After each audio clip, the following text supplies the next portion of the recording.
No, that's all right. Thank you, Deputy Speaker. I rise today to speak on the Shipping Registration Amendment Bill.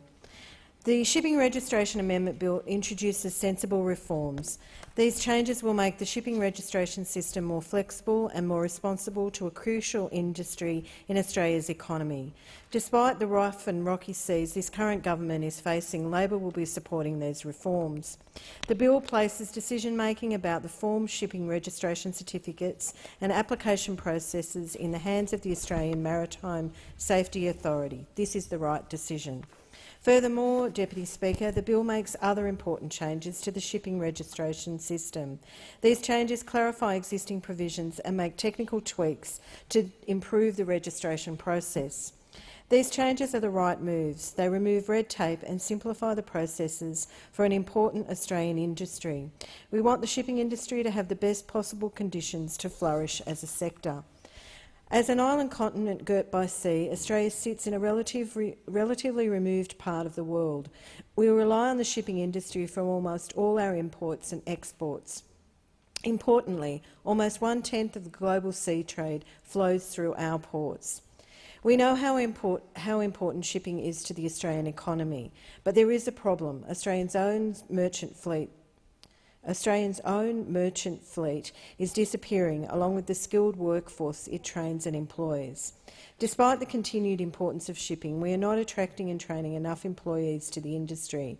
We must keep in mind that for all Australians' economic advances, industries like shipping have continued to have relevance even today. Jobs both within the industry and that follow from this industry are important today and for Australia's future prosperity. We should relish in our task to wind back the sails of the proud industry, not just to anchor our economic prosperity, but to also protect Australia's environment and security interests too. Commercial shipping and defence shipping do not exist in isolation. There are clear synergies between Australians' navals and merchant shipping fleets. Domestic maritime workforces know shipping. They know the ins and outs of how to maintain vessels, and this is not just important in times of peace and prosperity, but in times of war and national emergency as well. Importantly, Australian seafarers who are employed in this industry undergo stringent background checks. By safeguarding our support for the Australian shipping industry, we ensure that those who have the most intimate knowledge of our coastlines are the ones that are guiding ships through it. We are ensuring that those who have vested interests in protecting Australia's natural beauty are entrusted with navigation of the ships. History supports this stance, Deputy Speaker. All of the major maritime accidents that have occurred in recent decades have unfortunately involved foreign vessels with foreign crews. Who could forget the infamous images of the Pasha Bulka run aground on a beach near Newcastle? The ship had an entirely foreign crew and did not heed the storm warnings requesting ships to move further out to sea. The ship was beached and resulting clean-up operation cost the Australian public $1.8 million. Another foreign ship with a foreign crew, the Shen Nang, also caused unprecedented environmental damage to one of Australia's most important natural attributes. When the Shen Nang collided with the Great Barrier Reef, it was over 10 kilometres outside the shipping lane. The reef still bears a 3-kilometre scar where the ship irreparably damaged precious coal and destroyed marine life.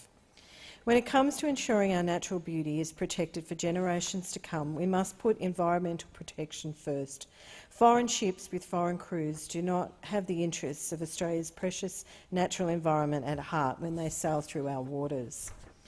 Unlike this government, Labor understands the importance of the shipping industry.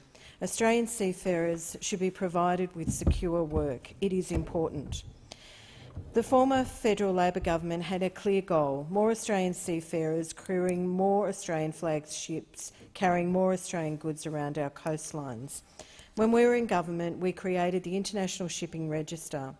This allowed operators of Australian flagged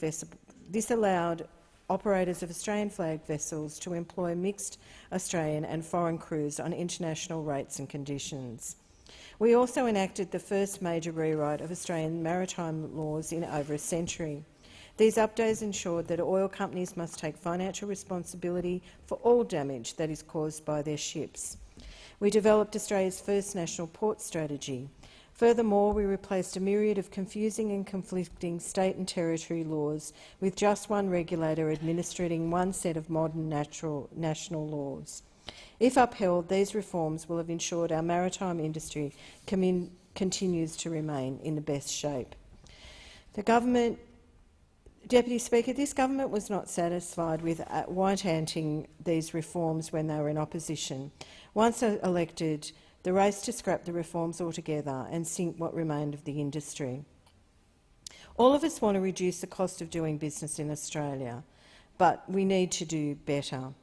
Reducing transaction costs faced by strategically critical industries is good, but cannot come at any cost. The government's proposed changes touted remove red tape to strengthen the shipping industry. I'm sorry, but since when does removing red tape equal removing Australian jobs and drowning the entire domestic industry? Along with this registration was a regulatory impact statement. The statement laid bare the true intentions of the government. The RIS confirmed that all of their savings from the legislation were going to come from shipping operators sacking their Australian crews and replacing them with foreign ones. We need to make sure that this doesn't happen. It is very important that Australian jobs stay here. Shipping is an incredibly important industry. Whilst my electorate of Werriwa may be landlocked, our industries depend on shipping to survive, and for this reason we support these reforms, but we will be keeping an eye on the government's treatment of this critical industry.